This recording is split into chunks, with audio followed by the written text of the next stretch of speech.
నమస్తే. బండ్లగూడలో ఒక ఇన్సిడెంట్ జరిగింది.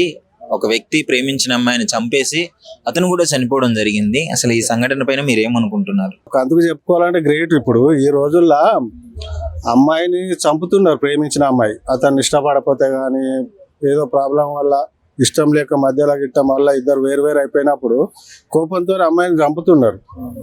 చంపడం స్వార్థం.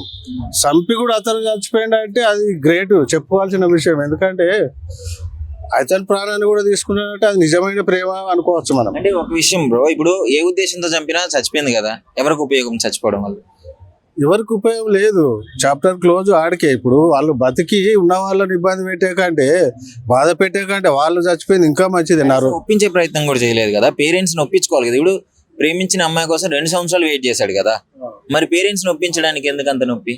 ఎవరు ఒప్పుకుంటారు? ఒప్పుకుంటారా? ఒప్పుకుంటే నిజమైన ప్రేమ కోసం లేలే, ఆల్రెడీ ట్రై చేసి ఉంటారులే, ఎంతో కొంచెం ట్రై చేసి ఉంటారులే. వాళ్ళు ఒప్పుకోలేదు కాబట్టి, ఒప్పుకోకపోతేనే ఇటువంటివి జరుగుతాయి. ఒప్పుకుంటే జరగాయి అట్లా. సరే, వాళ్ళిద్దరికి రిలేషన్ బాగుంటే ఏదో సూసైడ్ చేసుకోవాలి. ఈ అమ్మాయిని హత్య చేసి వాళ్ళు చచ్చిపోయింది. అదే చంపితే స్వార్థం అవుతుంది. సచ్చి అతను కూడా ప్రాణాన్ని తీసుకోవడం గ్రేట్. అది నీ ప్రాణాన్ని నువ్వు ఉట్టిగా తీసుకుంటావా? తీసుకోవు కదా.